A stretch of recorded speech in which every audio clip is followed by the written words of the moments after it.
Hi welcome to మనం TV. నేను మీ మనోజ్. హాస్టల్స్లో ఉండే అమ్మాయిలు కావచ్చు, అబ్బాయిలు కావచ్చు. ఒకప్పుడు అమ్మాయిలకి సపరేట్ హాస్టల్స్ ఉండేవి, అబ్బాయిలకి సపరేట్ హాస్టల్స్ ఉండేవి. ఇప్పుడు ఉన్నాయనుకోండి, అది వేరే విషయం. బట్ ఇప్పుడు కొంచెం వెస్ట్రన్ కల్చర్ యాడ్ అవుతుంది కాబట్టి ఇప్పుడు కో లివింగ్ హాస్టల్స్ వచ్చాయి.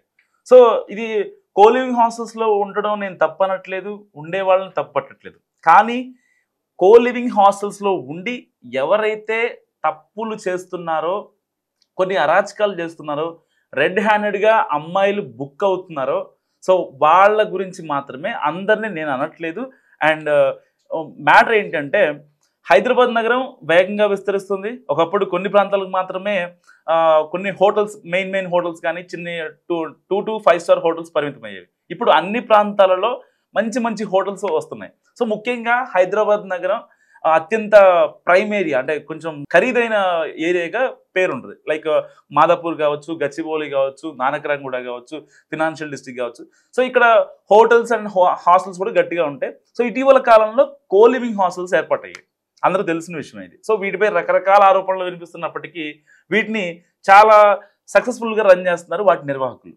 మాదాపూర్ ప్రాంతంలో ఉన్న హోటల్స్ అండ్ కో లివింగ్ హాస్టల్స్లో చాలా అసాంఘిక కార్యకలాపాలు జరుగుతున్నాయి. మరి వీళ్ళు ఎవరికి చెప్పి చేస్తున్నారు, లేకపోతే ఎందుకంటే బేసిక్గా ఇలాంటి కార్యకలాపాలు ఎవరికి చెప్పకుండానే చేస్తారు. కానీ అక్కడ ఉన్న హాస్టల్, కో లివింగ్ హాస్టల్ యాజమాన్యం కూడా తెలియకుండా చేస్తున్నారా, లేకపోతే వాళ్ళ హస్తం కూడా ఉందనేది ఇక్కడ చాలా దౌర్భాగ్యమైన పరిస్థితి. ఇంకోటి ఏంటంటే, దీంతో అంటే కొంచెం ఈ లోకల్గా ఉన్న పిఎస్లకి వాటికి వీటికి కాస్త కూస్త సమాచారం ఉన్నా ఆ కోలింగ్ హాస్టల్స్ నిర్వహిస్తున్నారని, సో వీళ్ళు అప్పుడప్పుడు వెళ్ళి అసలు అక్కడ హ్యూమన్ ట్రాఫికింగ్ ఏమైనా జరుగుతుందా, ఏమన్నా సెక్సువల్ థింగ్స్ ఏమన్నా జరుగుతున్నాయా ఏంటి అని చెప్పి వాళ్ళు వెళ్ళి చూస్తారు, వచ్చేస్తున్నారు. కానీ రీసెంట్గా జరిగిన ఒక హాస్టల్, ఆ హాస్టల్ పేరు, కోలివింగ్ హాస్టల్ పేరు నేను మెన్షన్ చేయట్లేదు, కానీ ఆ హాస్టల్స్లో ఈ యాంటీ హ్యూమన్ ట్రాఫికింగ్ పోలీసులు వెళ్ళి రైడ్స్ చేశారు. సో వాళ్ళకి దిమ్మ తిరిగే నిజాలు బయటకు వచ్చాయి. దాదాపుగా 10 మంది విదేశీ అమ్మాయిలు అక్కడ రూమ్స్ తీసుకొని, దీంట్లో బేసిక్గా కోలివింగ్లో 2 షేర్ ఉంటుంది, సింగిల్ షేర్ ఉంటుంది, 3 షేర్ ఉంటుంది. 4 షేరింగ్ కొంచెం తక్కువ ఉంటాయి అనమాట. అంటే లైక్ అంటే వాళ్ళ ఇదిని బట్టి నార్మల్గా ఉండే మేల్ హాస్టల్స్ అయినా ఫీమేల్ హాస్టల్స్ అయినా వాటిల్లో 4 షేర్ ఉంటుంది, 3 షేర్ ఉంటుంది, 2 షేర్ ఉంటుంది ఆబ్వియస్లీ. కానీ కోలివింగ్లో మాత్రం ఎక్కువ ఎవరన్నా ఒక అమ్మాయి ఒక అబ్బాయి ఉన్నారంటే 2 షేరే ప్రిఫర్ చేస్తారు. 2 అమ్మాయిలు ఒక అబ్బాయి సంథింగ్ అట్లా అనుకోండి, అప్పుడు ఇంకా వాళ్ళ బాధ వాళ్ళు పడతారు. సో ఇలాంటి వాటిపై కొంచెం ఈ యాంటీ హ్యూమన్ ట్రాఫికింగ్ పోలీసులు కొంచెం ఫోకస్ పెట్టారు.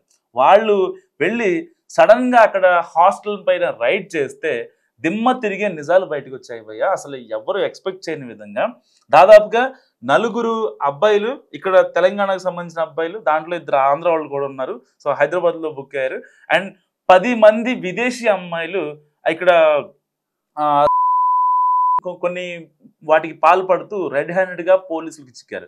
సో ఇక్కడ మ్యాటర్ ఏంటంటే, నేనేమంటారంటే, వీళ్ళు ఎక్కడి నుంచో వచ్చి వెళ్ళటం, ఇలాంటి పనులు చేయటం, అండ్ ఇక్కడున్న కో లివింగ్ హాస్టల్స్ యాజమాన్యాలు ఎవరైతే ఉన్నాయో వాళ్ళు కనీసం ఎంట్రీ బుక్ కూడా మెయింటైన్ చేయకుండా, ఎవరు వస్తున్నారు, ఎవరు ఇన్ను, ఎవరు అవుటు, ఎవరు తాలూకా గెస్ట్.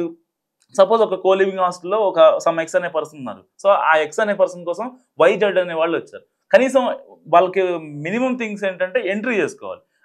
దానివల్ల ఏంటంటే రేపొద్దున ఎప్పుడన్నా వాళ్ళు డ్రగ్స్ కేసులో దొరికినా, లేదంటే గంజాయి గుట్టు దొరికిపోయినా, ఇలాంటి ఇల్లీగల్ యాక్టివిటీస్ చేసి దొరికిపోయినా దానికి సంబంధించిన డేటా ఉంటుంది. ఎవరు వచ్చారు, ఎవరిని కలిశారు, ఏంటి, దీని వెనకాల తీగలాగితే డొంక కదిలే ప్రయత్నం చేయొచ్చు. కానీ అక్కడ యాజమాన్యాలు కూడా కొంచెం లైట్ తీసుకుంటున్నాయి. ఎందుకంటే కోలివింగ్ హాస్టల్స్లో ఎలా ఉంటుందంటే, వాళ్ళు ఎంతవరకు మెయింటెనెన్స్ ఇచ్చామా, వాళ్ళకి కావాల్సిన ఫ్రీడమ్ ఇచ్చామా అన్నట్టుగా చూస్తారు తప్ప, ఎందుకంటే అసలుకే వాళ్ళు అప్పటి నుంచి ఒక అబ్బాయి ఒక అమ్మాయో అప్పటిదాకా వాళ్ళ హాస్టల్స్లోనే, అంటే మేల్ అయితే మేలు, ఫీమేల్ అయితే ఫీమేల్ హాస్టల్స్లో ఉండి విసిగి వేసారిపోయి ఒక కొత్త కల్చరు, అమ్మాయిలు అబ్బాయిలు కలిసి తినొచ్చు, కలిసి ఉండొచ్చు, కలిసి అంటే వాళ్ళ థింగ్స్ని షేర్ చేసుకోవచ్చు, అలాంటి ఆ ఇదిలో వచ్చిన వాళ్ళకి ఇంకొంచెం ఫ్రీడమ్ యాడ్ అయితే ఇంకెలా ఉంటుంది, ఇంకా చేయరాని తప్పులు మొత్తం చేస్తారు.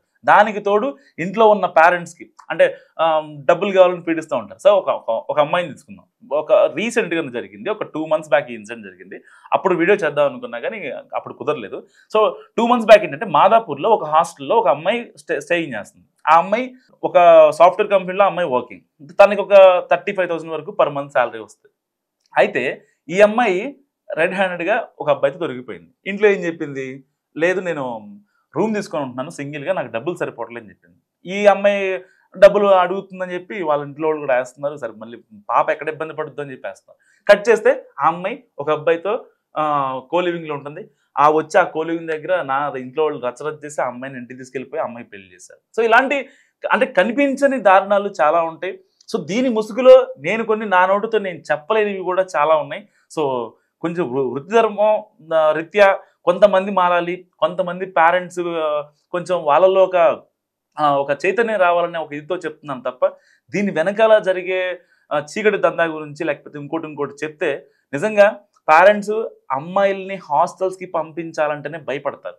మా అమ్మాయి ఏం అక్కర్లేదు, ఏం జాబ్ చేయాల్సిన అవసరం లేదు, మాతో ఉంటే చాలు అని అనుకుంటారు అనమాట. సో అవన్నీ నేను నా నోటితో నేను చెప్పకపోయినా సరే కొంచెం మీ అమ్మాయి కానీ మీ అబ్బాయి కానీ మీకు దూరంగా ఉంటూ హాస్టల్స్లో ఉంటున్నాం అని చెప్తే ఒక కంటి కనిపెట్టి ఉంచండి. ఎందుకంటే ఒక అమ్మాయి పాడైపోతే తన పక్కన ఉన్న ఫ్రెండ్స్ కూడా వాళ్ళ ఈ పాడైపోయిన అమ్మాయి ఇంపాక్ట్ ఆ అమ్మాయి చుట్టూ ఉండే ఫీమేల్ ఫ్రెండ్స్ మీద చాలా గట్టిగా ఇంపాక్ట్ చూపుతుంది. సపోజ్ ఫర్ ఎగ్జాంపుల్ ఒక అమ్మాయి మంచిగా మెయింటైన్ చేస్తుంది, ఆ అమ్మాయికి శాలరీ ఏమో తక్కువ, సో అన్ని రకాల మెయింటెనెన్స్ అవుతున్నాయి. నెల చివరి వచ్చేసరికి ఈఎంఐలు కట్ అయిపోతున్నాయి. ఇంకా తన మేకప్ సంబంధించిన తన ట్రావెల్ సంబంధించిన అన్ని ఎక్స్పెన్సెస్ గట్టిగా జరుగుతున్నాయి. కానీ కట్ చేస్తే ఆ అమ్మాయి శాలరీ చాలా తక్కువ. కానీ ఇలాంటి సమయంలో వాళ్ళు ఏమనుకుంటారంటే ఏం చేస్తుంది ఇది, దీని మెయింటెనెన్స్ ఎంత ఉంది, కానీ కట్ చేస్తే శాలరీ ఎంతో లేదు, ఇలాంటి ఎన్నో డౌట్స్ వస్తూ ఉంటాయి. సో దానివల్ల ఒకసారి చూస్తారు, 2 సార్లు చూస్తారు, 3ఓసారి వాళ్ళ మైండ్ కూడా కొంచెం మారే అవకాశం ఉంటుంది. సో ఇన్ని కాన్సిక్వెన్స్ ఉన్న నేపథ్యంలో దూర ప్రాంతాల్లో ఏపీలో ఉండి ఆ అమ్మాయిలు హైదరాబాద్లో ఉంటూ హాస్టల్స్లో ఉంటూ మేము రూమ్లో ఉంటున్నాం, నాతో పాటు అమ్మాయిలే ఉంటున్నారు అంటే పొరపాటును నమ్మొద్దు. ఇక్కడ నేను అందరు అమ్మాయిలు తప్పులు చేస్తారనో, అందరు అమ్మాయిలు మంచి వాళ్ళు కాదనో, కోలివింగ్స్లో ఉండేవాళ్ళు అలాంటి వాళ్ళని నేను ముద్ర వేయట్లేదు. కానీ కొంతమంది ఇప్పుడు విదేశీ అమ్మాయిలు దొరికారు, ఆ విదేశీ అమ్మాయిలతో ఇక్కడ ఉన్న అబ్బాయిలతో వ్యభిచారం చేపిస్తున్నారు, వాళ్ళు రెడ్ హ్యాండ్గా దొరికిపోయారు. సో ఇలాంటి నేపథ్యాల్లో చాలా బయటికి రానివి చాలా ఉన్నాయి. సో బయటకు వచ్చేవి కొన్నే ఉంటున్నాయి, ఎక్కడో నెలకు కొట్టి 2 నెలలకు ఒకటి జరుగుతున్నాయి. కానీ జరిగేది మొత్తం ఎక్కడో జరుగుతుంది. ఒకప్పుడు ఓయో రూమ్స్ అంటే ఆహా ఇట్లా అట్లా అనేవాళ్ళు. కానీ ఇప్పుడు కోలివింగ్స్ కల్చర్ వచ్చాక హైదరాబాద్లో ఎప్పుడైతే ఎంటర్ అయిందో దాదాపుగా ఈ కోలివింగ్ కల్చర్ వచ్చాక మరీ విపరీతంగా దందా స్టార్ట్ చేశారు. సో ఎక్కడి నుంచో నార్త్ నుంచి విదేశాల నుంచి అమ్మాయిలు తెప్పించడం, ఆ అమ్మాయిలు ఇక్కడ కోలివింగ్ హాస్టల్స్లో ఉంచడం, వాళ్ళు ఏదో జాబ్ చేస్తున్నారనో ఏదో ఒక ఫేక్ ఐడీలు క్రియేట్ చేసి ఇది పెద్ద మాఫియా నడుస్తుంది దీని వెనకాల. ఎందుకంటే ఎవరైతే కాస్త దిగువ స్థాయి మధ్యతరగతి వాళ్ళు ఉంటారో ఆ అమ్మాయిలను టార్గెట్ చేసుకొని ఆ అమ్మాయిలతో వ్యభిచారం చేపిస్తూ దాదాపుగా వీళ్ళు నెలకి కనీసం 2 లక్షల నుంచి 3 లక్షల వరకు వీళ్ళకి అమ్మాయిలకి ఇచ్చుకుంటూ వాళ్ళు అంతకంటే ఇంకా ఎక్కువ 5 లక్షల వరకు వాళ్ళు సంపాదిస్తూ సో ఇలా హ్యూమన్ ట్రాఫికింగ్కి పాల్పడుతున్నారు చాలామంది. సో ఏదేమైనా సరే నేను ఫైనల్గా చెప్పేది అంటే ఉన్న కోలివింగ్ హాస్టల్స్లో ఎవరైతే ఉంటున్నారో వాళ్ళు కొంచెం జాగ్రత్తగానే ఉంటే మంచిది. బెటర్ ఇంట్లో వాళ్ళకి ఏ ఇన్ఫర్మేషన్ అయినా సరే షేర్ చేయండి. సో దానివల్ల ఏంటంటే రేపొద్దున మీకేమన్నా ఇబ్బంది అయినా సరే వాళ్ళు కొంచెం రియాక్ట్ అవ్వడానికి కుదురుతుంది.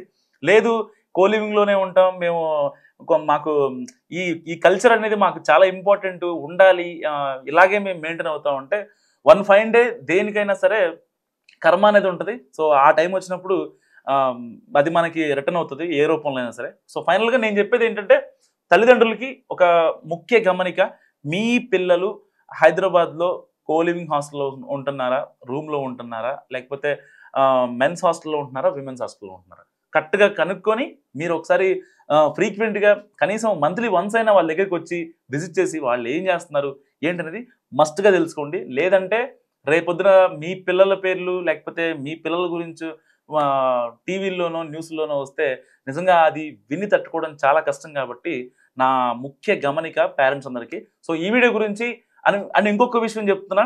సో పర్టికులర్గా నేను ఏ అమ్మాయిని ఏ అబ్బాయిని ఇలాంటి పనులే చేస్తారు, అందరు అమ్మాయిలు ఇలాంటి వాళ్ళు అనట్లేదు. ఎవరైతే ఇలాంటి పనులకు పాల్పడ్డారో ఇప్పటి వరకు, సరే వాళ్ళ పేర్లు మనం బయటికి చెప్పాల్సిన అవసరం కూడా లేదు, వాళ్ళని నిందించాల్సిన అవసరం లేదు, వాళ్ళు మారితే చాలు అని అనుకుంటాం. సో అలాంటి వాళ్ళకు చెప్తున్నా, ఎవరిని ఉద్దేశించి ప్రత్యేకంగా ఎవరి మీద గురించి కాదు. సో అందరూ బాగుండాలని, సో ఇలాంటి కల్చర్ పోవాలని తప్ప ఇంకేం ఉద్దేశం కాదు. సో ఈ వీడియో గురించి మీరేమనుకుంటున్నారో కామెంట్ రూపంలో చెప్పండి.